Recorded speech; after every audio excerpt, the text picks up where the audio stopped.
Hello everyone, welcome back to my channel Lisa daily লাইফে সবাইকে welcome. আশা করি সবাই ভালো আছো, আমিও ভালো আছি। আজকে সারাদিন তোমাদের সামনে আসতে পারিনি, একটু লেথার্জিও ছিল, ভিডিও এডিট করার ব্যাপার ছিল, তারপরে কিছু কাজ ছিল, শ্বশুরমশাইয়ের পেনশন নানা রকম কাজ ছিল, যেই কারণে আমি আসতে পারিনি।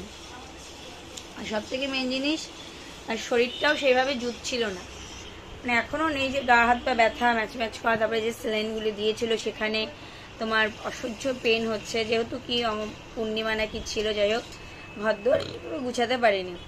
শুধু তোমার ওয়াশিং মেশিনে যেগুলি কালকে কেচেছিলাম বলেছিলাম সেগুলিকে মেললাম, তাও তো আমি মেলে তোমাদের দাদাভাইয়ের সাথে গিয়ে মেলে দিল। আর ঘরগুলি, এই ঘর শ্বশুরি ঘরটা গুছালাম, দিয়ে আবার আজকে কিছু কাজটা দিয়েছে, যে শাশুড়ি ঘর যে কার্পেটটা পাতা থেকে সেই কার্পেট তুলে দিলাম। কারণ ওনার এই ঘরটা কী হয়, বেসিক্যালি ওই ঘরটাই তো ইউজ হয় বেশি। এবার বাইরে থেকে যে লোক এলে ওই ঘরেই বসে কাজ করতে, যে কাকিমা আসে ওরা বসে। এই ঘর ছোটো ঘরে তো সেইভাবে কেউ এসে বসে না, সেই জন্য এই ঘরে কার্পেট পাতার কোনো প্রয়োজনও অতটা পড়ে না।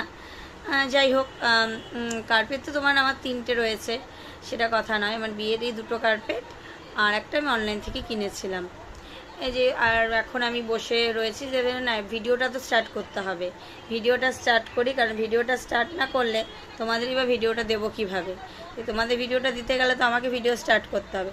সেই জন্য না তাড়াতাড়ি ভিডিওটা শেষে সন্ধ্যা দিয়ে আমাদের ওই যে কাজ করতে, যে কাজ, ও বললো বৌদি তুমি বসো, তোমার শরীর ভালো, তুমি আগে, আমি তোমাকে চা করে দিচ্ছি। ও চা করে দিল, আমি চা খেলাম, সন্ধ্যাবাতি এই যে, তারপরে বিছনাপত্র গুছিয়ে সন্ধ্যাবাতি দিয়ে সন্ধ্যা দিলাম, দিয়ে তারপরে আমি এলাম তোমাদের সাথে কথা বলতে। তোমরা কে কী করছো একটু সবাই একটু জানাও। আজকে ইচ্ছা আছে 9টা নাগাদ, 8:30 9টা নাগাদ লাইভে আসবো। লাইভে এসে একটু তোমাদের সাথে লাইভে কথা বলবো। অনেক দিন লাইভ করি না, আর রাতেবেলার দিকে বেশি রাতে লাইভ করবো না, একটাই কারণে, কি বলো তো, শরীরটাও তো ভালো না, আর অত রাতে লাইভ করার মতো এনার্জিও থাকে না। সকাল সকালের দিকেই লাইভটা করব। ঠিক আছে বন্ধুরা, চলো আবার পরে আসছি তোমাদের সাথে কথা বলতে। এই যে একটা জলের বোতল নিতে এসেছি, জলের বোতল ঘরে নিয়ে যাচ্ছি। তোমাদের দাদাভাই হাসছে নিচে। আর দাঁড়া, ব্যাক ক্যামেরা দেখিয়ে দিই যে সন্ধ্যা পুজো দেওয়া হয়ে গেছে। যে দেখো, আমার সন্ধ্যা পুজো দেওয়া, ফুল নামানো সব কিছু কিন্তু ওভারঅল আমার কমপ্লিট হয়ে গেছে। অনেকদিন বাদে আমার ঠাকুরের সিংহাসনটা কিন্তু তোমাদের কাছে দেখাতে পারলাম।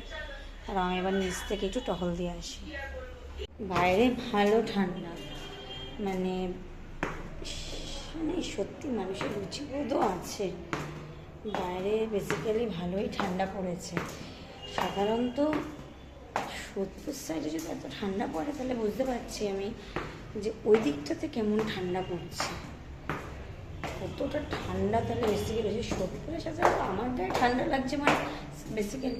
তবুও আমি গিজার অন করছি। আমার ডাক্তার আমাকে না করে দিয়েছে যে গিজারের জলে, মানে গরম জলে চান করতে হবে, ঠান্ডা জলে চান করতে হবে। তা আমি বেসিক্যালি এখন ঠান্ডা জলেই চান করছি।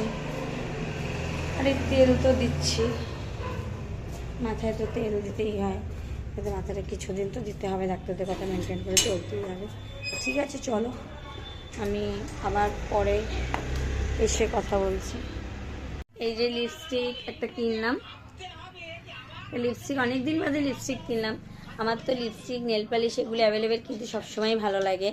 এটা আমার বিয়ের আগেরই স্বভাব। দেখাবো, পরে দেখাচ্ছি। এসছি কি বলো তো, নিচে বেশ ঠান্ডা, ওপরে বেশ, ঘরের আবার ভেতরটা গরম, এই জন্য ভালোও লাগে না।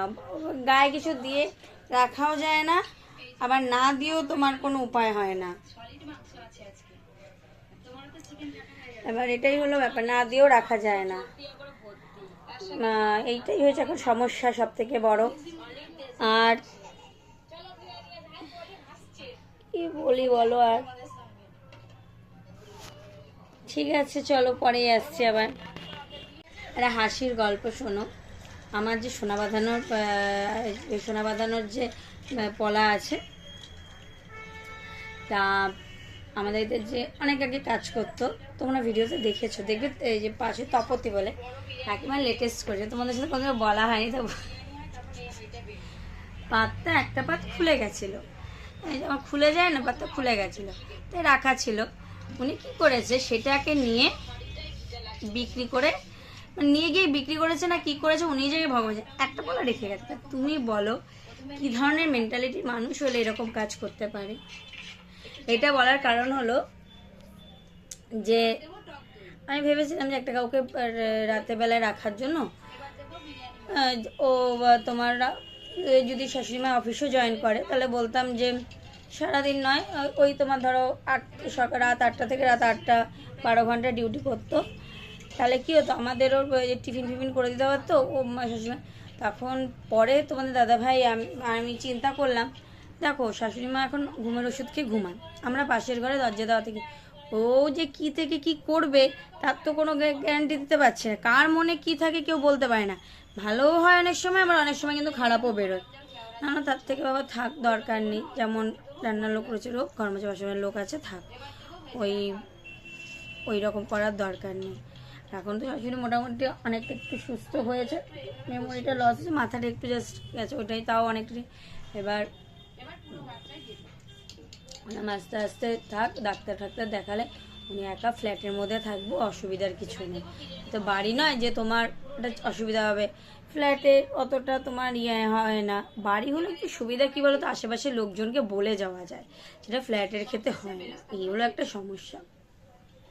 ঠিক আছে চলো, আবার পরে আসছি। ভাত বসিয়েছিলাম, তারপরে ভাতটা উবুর দিয়ে আসলাম। এই শ্যামল সাহা পিসা, ভাতটা উপর দিয়ে আসলাম, উপর দিয়ে এসে ঘরটার পায়ে পায়ে কেমন নোংরা লাগলো, আবার ঘরটাকে একটু টেনে দিলাম। রান্নাঘরটা তো বেসিক্যালি টানবই, রান্নাঘরটাকে টেনে ঘরটা একটু টেনে দিলাম। আর শাশুড়ি ঘরে একটা কার্পেট পাতা থেকে ওই জন্য অসুবিধা হয় না, যে কার্পেটটা ছিল পাতা ছিল সেটাকে তুলে আবার একটা নতুন কার্পেট পেতেছি। আর আমার ছোটো ঘরে আর পাতলাম না কেন, এই ঘরে তো আর অত লোকজনও তো আসে না, বেসিক্যালি যখনই যখন ওর বাইরের লোকটা আছে শাশুড়ির ঘরেই যায়, এই ঘরে নিজেদের চেনা জানা যারা আছে তারা হয়তো এই ঘরে এসে বসে, সেই জন্য আমি আর পাতলাম না, ওই একটাই কারণে বসে। আজ শরীরটা একটু খারাপও লাগছে, কালকে মনে হয় পূর্ণিমা কিছু গেছে, কি একটা ফোন করেছিল, শরীরটা একটু খারাপও লাগছে, ভালোও লাগছে না। তোমরা কী করছো? আমি এখন ভাতটা উপর দিয়ে দিয়েছি, আর আমার খুব খিদে পেয়েছিল, নিচে স্যুপ আনতে গেছিলাম, স্যুপ পেলাম না। তা তখন দাদাভাই বললো, দেখো বাইরে ফুচকা আছে, চাউমিন একটু খেয়েছো, কালকে চাউমিন খেয়েছো, আজকে খেও না, আবার গ্যাস ফ্যাস যদি হয় তার থেকে বরং তুমি একটা কাজ করো, দুটো ভাতই খাও না। আমি আবার দুটো ভাত মুখে দিলাম, ভাত খেলাম। মানে দেখো, আমি যদি রাতে না বোতলটা রেখে দাও বলি, কালকে যখন জল দেবে তখন ভরে নাও, আমি যখন ভাতই খেয়ে নেই তাহলে দুটো যখন দেবে জল ভরে নেবো, ভাত খেয়ে রাতে যদি খাই বা না খাই বুঝে। সে খেতে 11টা নাগাদ দুটো গরম ভাত আলু সিদ্ধ দিয়ে দিয়েছি, সে আলু সিদ্ধ দিয়ে গরম ভাত খেয়ে নেব। আলু সিদ্ধ কি মা দিয়েছিল, তুমি দিয়েছো? মা, ও আচ্ছা, মা দিয়ে দিয়েছিল। ও বলছিলাম ঘি দিয়ে একটু আলু সিদ্ধ দিয়ে ভাত খেয়ে নেবো, হয়ে যাবে। আর পাতলা একটু মাছের ঝোল আছে, ওটা আর ডাল ফাল কিছু খাবো না, এই হলো ব্যাপার। ঠিক আছে বন্ধুরা, চলো পরে আসছি। অ্যাকচুয়ালি আমার টাইফয়েডটা অনেক দিন হয়েছে, ভেঙে গেছে নানা কারণে, নানা সমস্যার কারণে। আর সত্যি কথা বলতে আমারও আর কিছু করা হয়ে উঠছে না, মানে কিছু কেনাকাটি করা হচ্ছে না। তারপরে দেখো হসপিটালে ভর্তি হওয়ার, তারপর ওখানে প্রচুর খরচাপাতি যাওয়া, ঘরেও সব কিছু ঠিকঠাক ছিল মানে নেই, কারণ ওই যে আমার শাশুড়ি মাও অসুস্থ, এবার ওনারও ট্রিটমেন্ট করার দরকার, সব কিছু নিয়ে বেসিক্যালি খুব চাপের মধ্যে দিয়ে যাচ্ছি, যেই কারণে কিন্তু কিছু করতে পারছি না, এটাই হলো মেন প্রবলেম, কিছু না। ঠিক আছে চলো, আবার পরে আসছি। আমাদের ডিনার কমপ্লিট হয়ে গেছে, ডিনার কমপ্লিট হওয়ার পরে এবার নাইট কেয়ারটা একটু করে নিলাম। এবার করে নেওয়ার পরে তোমাদের সাথে একটু কথা বলতে এলাম। আর আমি যে লিপস্টিকটা কিনেছি ওটা এখান থেকে শেয়ার করবো ভাবছি, আমি একেবারে ডেসক্রিপশন না, আমি একেবারে ওয়ালপেপার ওখানটা আমি দিয়ে দেবো, তাহলে কারোর যদি ও কালারটা পছন্দ হয়ে থাকে সে কিন্তু ওটা দেখে পারচেস করে নিতে পারবে, কোম্পানিটা দেখে পারচেস করে নিতে পারবে। যাই হোক, মোটামুটি তো সব কমপ্লিট করেই শুতে এলাম। এবার আমাদের দাদাভাই এখনও আসেনি, ঠাকুর প্রণাম করছে, এই যে যাই হোক।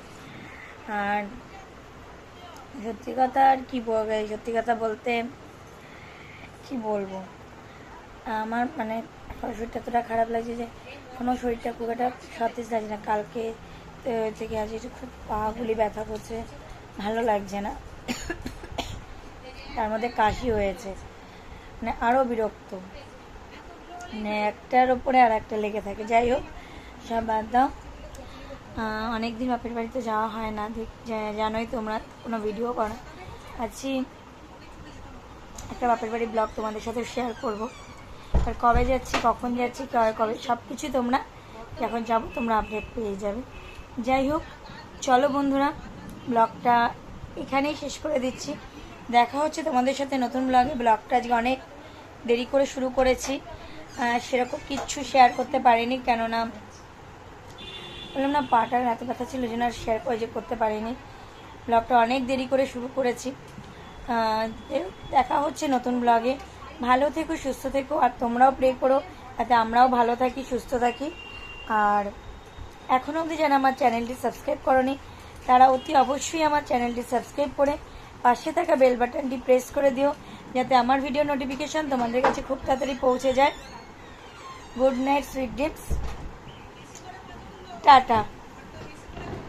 আর ও হ্যাঁ, সরি, আজ লাইভে আসবো বলেছিলাম, বাট আজকে আর লাইভে আসতে ইচ্ছা করছিল না, এই জন্য আর লাইভে আসা হয়নি। অন্যদিন নিশ্চয়ই লাইভে আসবো। চলো, গুড নাইট, সুইট।